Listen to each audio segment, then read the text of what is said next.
Assalamualaikum warahmatullahi wabarakatuh. Untuk sobat Dongeng Malam, kita bertemu lagi dalam cerita ke-13 pada channel ini. Dan pada cerita kali ini saya akan membawakan kisah atau cerita masih dari bapak saya di era 70-an, yaitu tentang pesugihan Nyai Blorong dan tumbalnya. Nah, pengalaman ini beliau alami saat beliau masih remaja ya. Bapak saya masih remaja itu sekitar tahun mungkin 60-an, masih tahun 60-an,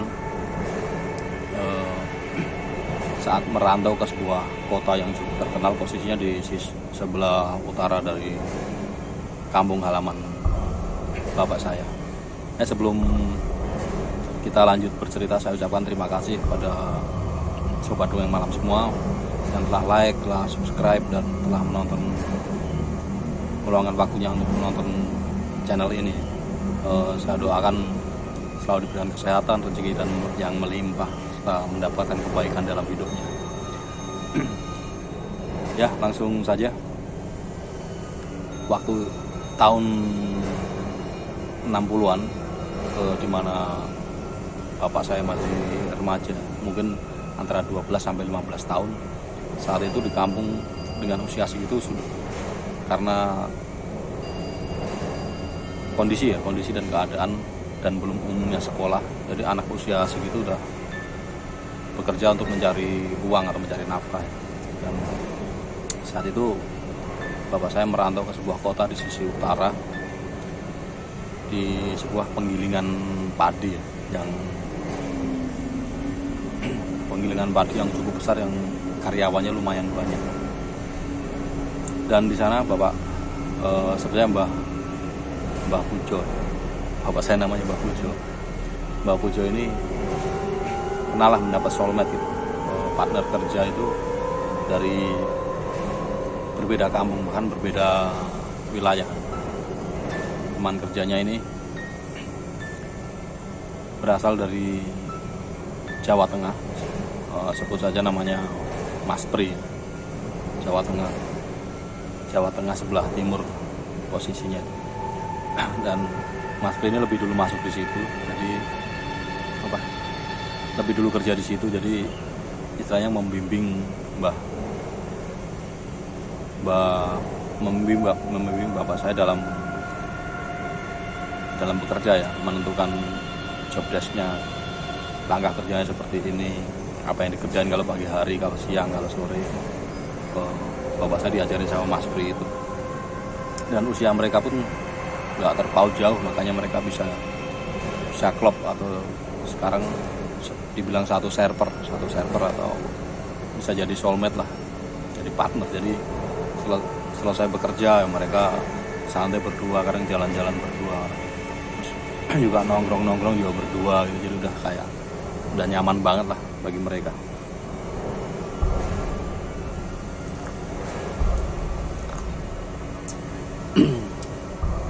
Di awal-awal masuk bekerja, si Mas Pri juga memberi arahan kepada bapak saya, di sini jangan sampai mengambil sesuatu yang bukan milik kita, sesuatu yang bukan secara ikhlas diberikan oleh yang punya kepada kita, dalam bentuk apapun. Mas Pri bilang seperti itu, karena yang punya ini tuh memiliki semacam pesugihan. Jadi kalau dia membutuhkan tumbal atau jatahnya, udah waktunya peliharanya ini meminta jatah makan, biasanya yang ditumbalkan itu pekerjanya yang memiliki kesalahan, yang mempunyai kesalahan. Nah, itulah yang jadi tumbal, yang sudah seperti itu. Nah, kemudian juga cuma dijelaskan secara garis besar aja. Ini yang punya penggilingan padi atau selepan ini, pesugihannya modelnya Nyai Blorong. Waktu itu bapak saya bertanya, emang sampean udah pernah lihat apa, Mas? Ya belum pernah lihat, cuman cerita dari yang kerja di sini, senior bilangnya seperti itu. Oh ya udah, nggak apa-apa, saya makasih udah diingetin ya, saya kan hati-hati kerja di sini ya. Niat saya kerja mencari rezeki yang halal ya. Oh iya, hari pertama, kedua, ketiga biasa aja, pekerjaan dijalani dengan mampu dilalui dan dilewati untuk dapat terus bekerja ya. Tidak ada masalah lah, bisa adaptasinya. Bapak saya ini bisa, dan yang punya rumah atau punya penggilingan padi itu orangnya juga baik. Mereka sudah belum terlalu sepuh sih, usia 40-an kan. Jadi lagi perempuan itu baik dan ramah gitu. Saat memberi makan karyawan juga istilahnya manusiawi. Jadi nasinya, lauknya itu nggak asal-asalan, tapi memang agak prioritas gitu. Jadi kerjanya bisa semangat. Nah selang 1 minggu pas bapak saya mulai bekerja, mulailah terjadi sedikit keanehan ya, bertahap ya. Waktu malam hari menjelang tidur, kan mereka tidurnya di samping rumah gitu. Jadi rumah utama terus penggilingan padi, nah itu tempat tidur di posisi di samping rumah, dan jarak antar rumah dan penggilingan padi itu ada jaraknya, jadi nggak kena polusi atau debunya gitu. Jadi posisi untuk tidur karyawan atau mesnya ini mepet dengan rumah utama yang waktu itu tembok tapi model limasan. Jadi tembok tapi masih model lama, pakai tiang kayu juga. Ya temboknya kelilingnya aja. Nah di kamar tempat bapak saya tidur dengan temannya ini ada, kan dibagi satu kamar tuh 2 orang. Nah itu berjejer-jejer berpetak-petak gitu. Nah itu ada tiang pertemuan antara rumah utama dan rumah tambahan untuk tidur karyawan itu, untuk mes. Nah di malam itu menjelang tidur bapak saya mendengar suara kericik, kerincing gitu, seperti koin berjatuhan. Cuman pas dicari itu nggak ada koin berjatuhan, di mana, suaranya dekat banget. Tapi pas itu terus suara kemerincing tuh jeda antar jarak sebentar tuh bunyi lagi kerincing gitu.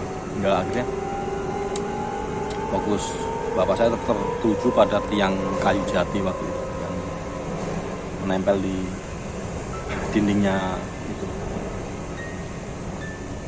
Dia pun bertanya pada temannya, ini suara apa nih? Karena temannya udah terbiasa, dibilang si Mas Pri itu, biasa apa-apa, terus merasa dia apa-apa no. Karena bapak saya penasaran, diketok-ketok. Nah kayu jati itu padat, nggak kosong, nggak apa, tapi suara kemerincing itu terus berbunyi kan, sampai akhirnya menjelang tengah malam suara kemerincing itu hilang. Itu di malam sekitar semingguan lah. Kemudian sekitar seminggu lagi, kan biasa bapak saya dengan Mas Bri kadang, namanya anak juga ya, apa aja yang dilakuin, coba begadang gitu kan di samping rumah. Nah karena waktu itu udah agak malam, terus si Mas Bri udah ngantuk, ngajakin masuk kan. Cuman bapak saya masih, ntar aku susul ya, aku belum ngantuk. Ya udah, ntar nyusul ya, masuk ya kan. Iya, jangan lama-lama di luar kan. Ya hati-hati, jangan macam-macam habisnya. Iya. Nah bapak saya, karena emang dia hobi melek ya, karena melek itu dia anggap sebagai zaman dulu lagu prihatin. Ya, akhirnya dia belum bisa tidur sampai jam 12, dia di luar kan, menikmati angin malam waktu itu.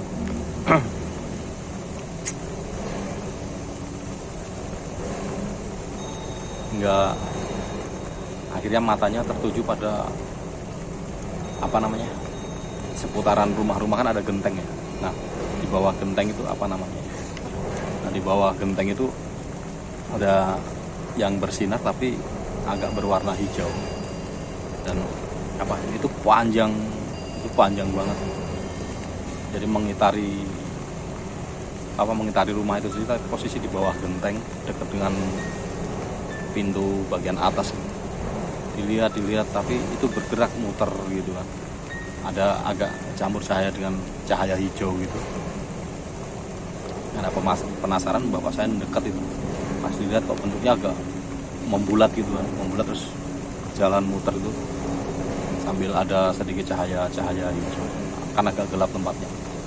Dan karena penasaran, bapak saya mengitari rumah itu sampai separuh rumah aja, depan sampai samping itu sama, itu bergeraknya ke arah berlawanan jarum jam, ke arah kiri. Hingga akhirnya merasa ada yang nggak beres, dia dilihat lagi, ternyata itu seperti badan ular, sisiknya besar-besar, agak kelihatan sisik. Setelah itu bapak saya berlari ke dalam,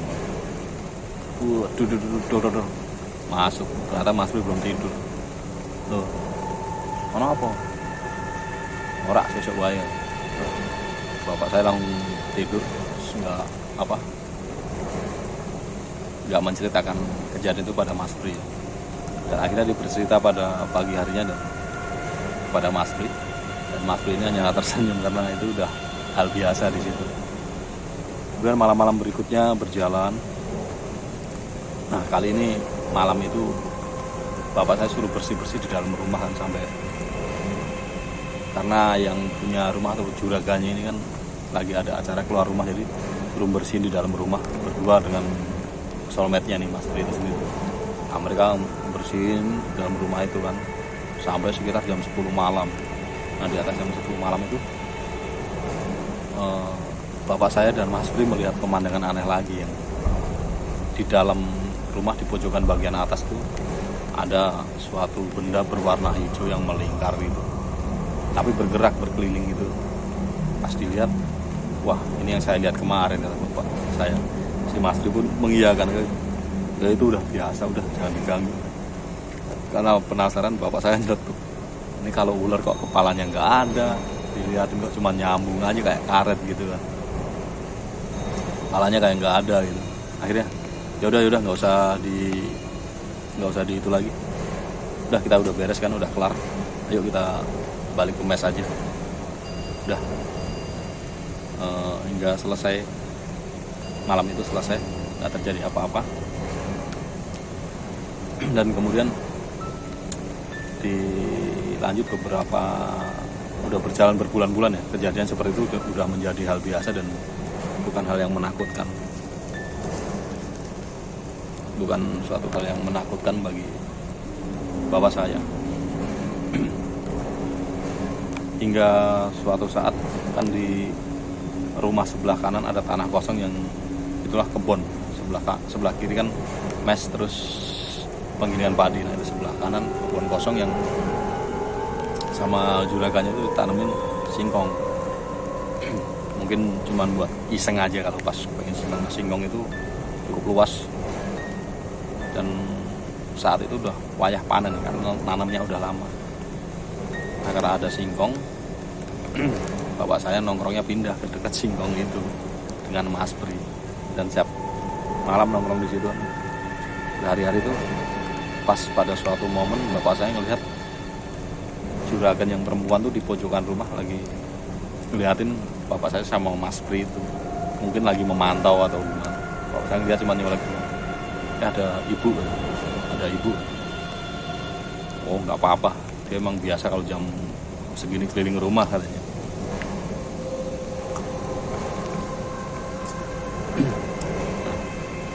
Akhirnya karena nongkrong di situ sekalian, juraganya bilang, udah kamu jagain singkongnya, jangan sampai diambil orang kan. Ntar wayah panen kita bagi bareng-bareng kan. Nah, akhirnya sampailah pada suatu malam. Malam itu cukup cerah, cuaca cukup cerah, bulan pas terang benderang. Bapak saya dan Mas Pri nongkrong di situ, cuman anginnya dingin banget. Akhirnya Mas Pri memutuskan untuk membuat api ya, dari sampah daun kering itu sama kayu-kayu ranting-ranting itu kan, sekedar untuk menghangatkan tubuh ya. Itu sekitar jam 10-an malam. Nah, di situ muncul keisengan si Mas Pri ini sendiri. Dia bilang ke bapak saya, katanya, kowe men ngobayo aku bedol sepe, katanya. Kamu diem aja ya, aku mau mau ngambil singkong, mau nyabut singkong. Bapak saya pun hanya diem aja, nggak mengiyakan, dan juga nggak bilang jangan. Akhirnya satu singkong dicabut, isinya cukup banyak, dan sama Mas Pri ini dibakar kan. Dibakar.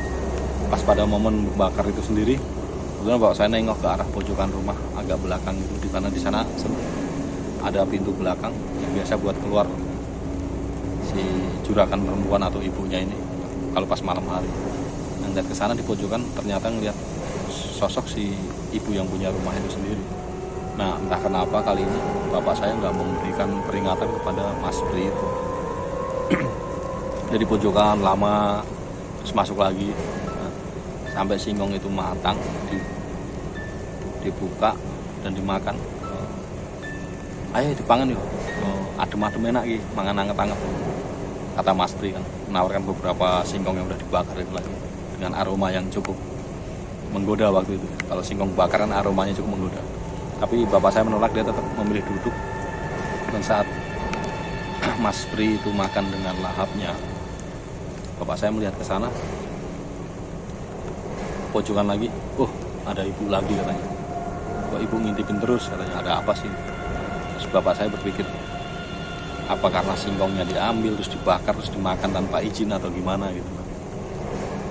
Terus bapak saya ngomong, Mas Pri, emang nggak apa-apa makan singkong nggak izin? Kata Mas Pri, nggak apa-apa, cuma singkong, bukan barang berharga. Udah makan. Enggak, makasih katanya, aku lagi perutku nggak enak, lagi kenyang katanya. Alasan bapak saya. Terus, kenyang makan apa emang kamu? Tadi sore aku makan udah banyak, ya udah makan aja, aku nggak makan katanya. Kenapa, kamu takut ya? Takut ditumbalin kata Mas Pri. Enggak, bukan itu katanya, emang perutku lagi nggak enak, kalau mau makan ya udah makan aja katanya. Hingga akhirnya selesai makan, bapak saya tetap nggak makan, dan si ibu juragan itu terlihat beberapa kali memantau ke situ dari sudut yang sama, dari pojok itu. Tapi muka dan ekspresi wajah itu nggak kelihatan karena di pojokan agak gelap sih. Pojokan itu gelap, nggak ada penerangan. Tapi dengan jelas bapak saya melihat silik bahwa itu si ibu itu bolak-balik itu masuk. Nah, hingga akhirnya malam hari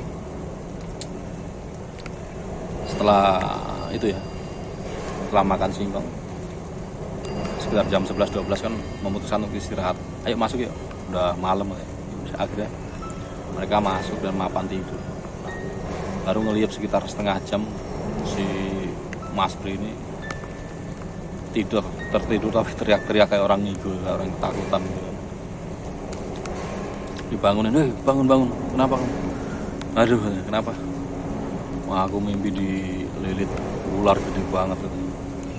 Keringet dingin juga katanya. Wah, itu cuma mimpi. Udah tidur lagi.